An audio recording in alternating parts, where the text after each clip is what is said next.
Hello guys, welcome back to law prep judiciary. So important और latest update आपके लिए लेकर आया हूं। क्या है लेटेस्ट अपडेट? राजस्थान के अंदर असिस्टेंट प्रोसिक्यूशन ऑफिसर के रिगार्डिंग एक लेटेस्ट स्कीम और सिलेबस आया है। राइट, इसको गवर्नर की तरफ से भी अप्रूवल मिल चुका है। तो अब ये इस बेसिस के ऊपर, इस स्कीम और सिलेबस के ऊपर राजस्थान के अंदर असिस्टेंट प्रोसिक्यूशन ऑफिसर का एग्जाम कंडक्ट कराया जाएगा। Right, section 25 of the CrPC के अंदर देखते हैं कि असिस्टेंट प्रोसिक्यूशन ऑफिसर का अपॉइंटमेंट कैसे होता है। तो इसी के रिगार्डिंग आज के इस पर्टिकुलर सेशन के अंदर अपन देखेंगे कि क्या क्या रूल्स के अंदर अमेंडमेंट हुआ है, क्या क्या चेंजेस हुए हैं जो आपको पता होने चाहिए।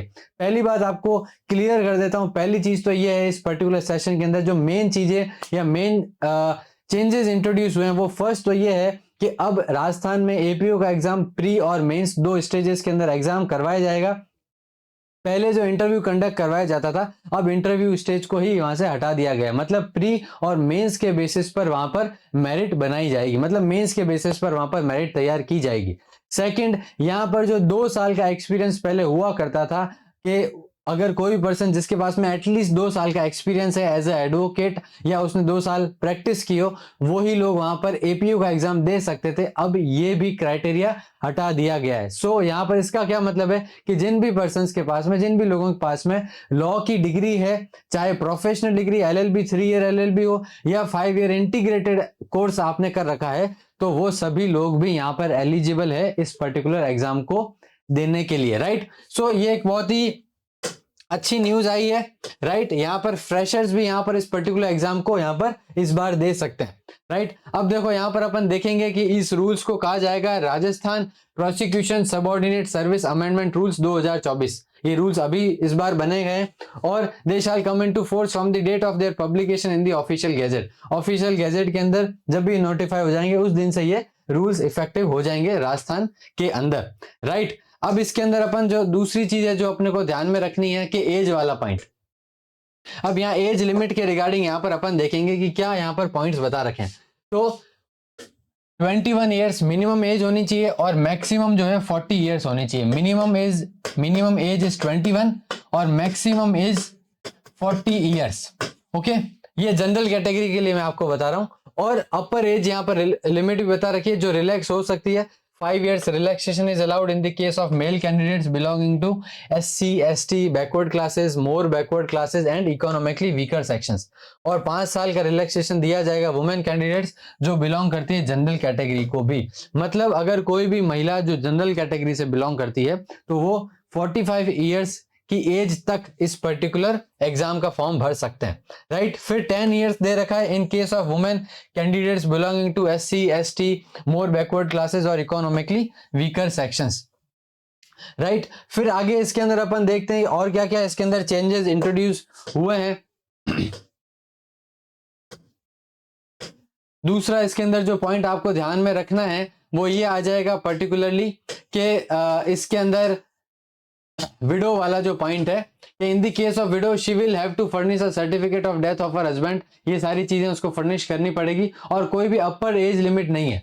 विडो के लिए कोई भी अपर एज लिमिट नहीं है इस पर्टिकुलर एग्जाम या इस पर्टिकुलर एग्जाम के फॉर्म को भरने के लिए। राइट, ये इंपॉर्टेंट एक तो अपडेट है विथ रिस्पेक्ट टू एज। अब जो दूसरा इंपॉर्टेंट चेंज हुआ है with respect to scheme of examination and syllabus, ये काम की चीज है अपन सबके लिए। अब काम की चीज क्या है कि इस पर्टिकुलर पोस्ट का नाम होगा assistant prosecution officer in the state of Rajasthan. 2 stages के अंदर ये एग्जाम कंडक्ट करवाया जाएगा। एक तो प्री एग्जाम जो ऑब्जेक्टिव बेस्ड रहेगा। ऑब्जेक्टिव बेस्ड इसके अंदर क्वेश्चंस पूछे जाएंगे। आगे अपन देखेंगे कि इस पर्टिकुलर एग्जाम के अंदर क्या क्या सिलेबस है, कौन कौन से सब्जेक्ट्स आपको प्रिपेयर करने हैं।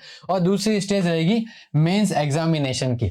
2 स्टेजेस के अंदर ये एग्जाम करवाया जाएगा। राइट, अब यहां पर एक और चीज ये बता रखी है कि जो भी बच्चों के एग्जाम प्री एग्जाम के अंदर मार्क्स आएंगे प्री एग्जाम वाले, तो वो will not be counted for determining the final order of the merit. मतलब जो भी फाइनल मेरिट बनेगी वो मेंस के मार्क्स के अकॉर्डिंगली तैयार की जाएगी। Pre exam is just a qualifying paper. Okay, next इसके अंदर क्या आएगा जो आपको ध्यान रखना है कि 15 टाइम्स जो है कैंडिडेट्स को बुलाया जाएगा। जितनी भी वैकेंसीज निकलेगी उसका 15 टाइम्स कैटेगरी वाइज बच्चों को बुलाया जाएगा जो कि एलिजिबल होंगे मेंस एग्जाम में बैठने के लिए। ओके, ये इसके अंदर सेकंड इंपॉर्टेंट चीज है जो आप सभी को नोट डाउन कर लेनी चाहिए। फिर इसके बाद में अपन देखते हैं कि अमेंडमेंट ऑफ रूल 22। अब इसके अंदर देखो ये बता रखा था कि पहले इंटरव्यू वगैरह होते थे, लेकिन अब उसकी जगह जो भी मार्क्स ऑब्टेन किए जाएंगे मेंस एग्जामिनेशन के अंदर वो ही फाइनल मेरिट प्रिपेयर करेगा। अब शेड्यूल 1 के अंदर बेसिकली बता रखा है क्या क्या चेंजेस हुए हैं। तो name of the post is assistant prosecution officer, ये सबसे इंपॉर्टेंट चीज है यहाँ पर। मेथड ऑफ रिक्रूटमेंट कैसे होगा, 100% बाय डायरेक्ट रिक्रूटमेंट, मतलब डायरेक्टली यहाँ पर एग्जाम करवाया जाएगा और उसी के बेसिस पर यहाँ पर इस पोस्ट के ऊपर सिलेक्शन किए जाएंगे। मिनिमम क्वालिफिकेशन क्या है, डिग्री होनी चाहिए लॉ के अंदर, चाहे प्रोफेशनल हो, चाहे 3 ईयर LLB हो, या फिर इंटीग्रेटेड कोर्स हो, BLLB BBLLB जो भी हो, और या फिर 3 ईयर की LLB की डिग्री होनी चाहिए कैंडिडेट्स के पास में, from a university established by law in India, जो भी रिकॉग्नाइज्ड यूनिवर्सिटीज है वहां से डिग्री होनी चाहिए लॉ की। मतलब फ्रेशर्स भी यहाँ पर इस पर्टिकुलर एग्जाम के अंदर एलिजिबल है एग्जाम देने के लिए, राइट। फिर यहाँ पर अपन देख रहे थे सेक्शन 25 के हिसाब से यहाँ पर अपॉइंटमेंट किया जाएगा।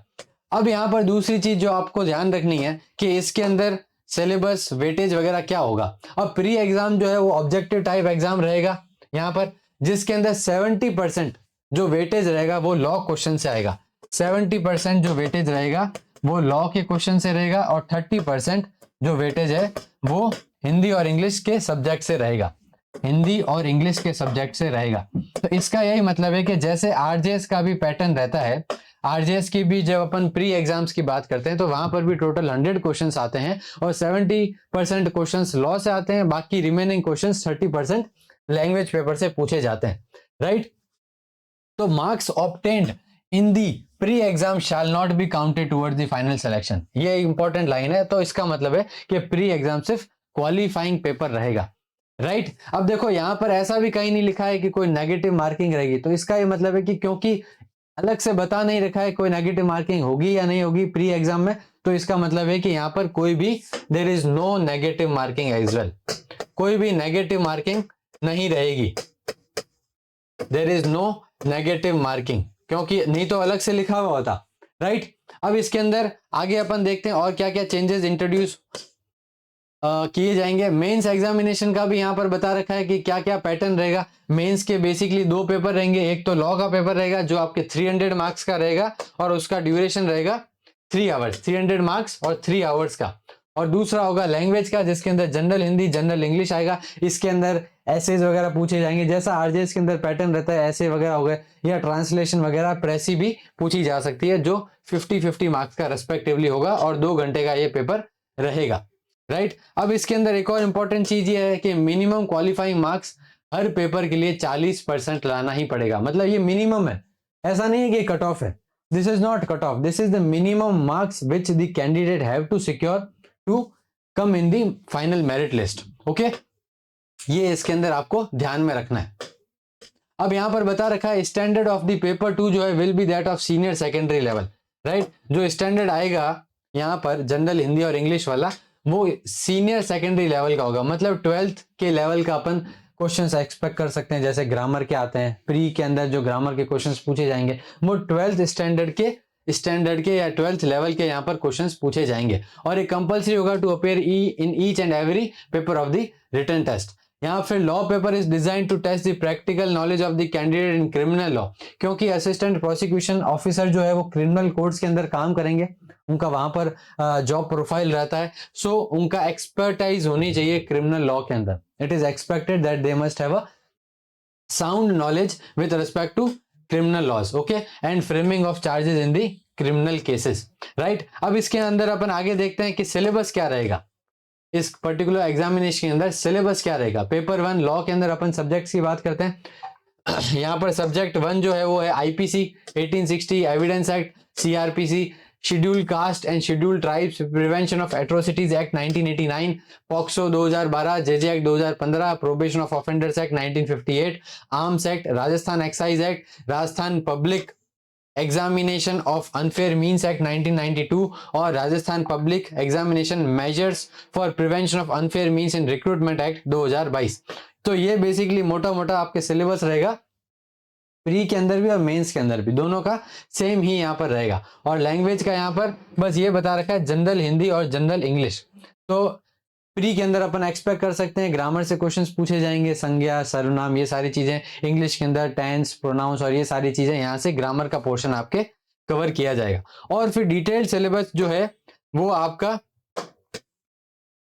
आपका इंटीमेट कर दिया जाएगा कि क्या क्या इसके अंदर कितने क्वेश्चंस वगैरह। अगर वेटेज की बात होती है तो वो सब आपको धीरे धीरे कमीशन जो है आपको अपलोड कर देगी ऑन दी वेबसाइट। तो ये बेसिकली एक इंपॉर्टेंट अपडेट है। जो भी यहाँ पर कैंडिडेट्स एपीयू की तैयारी कर रहे थे, काफी समय से एपीयू का वेट कर रहे थे कि वो एपीयू का एग्जाम क्रैक करना चाहते हैं, तो यहाँ से अच्छी खबर आ चुकी है। आप लोग इन सारे सब्जेक्ट्स की अभी से तैयारी करना स्टार्ट कर दो without wasting any time. Criminal law का ही पूरा पेपर रहता है, कोई भी इसमें सिविल के पेपर्स नहीं है।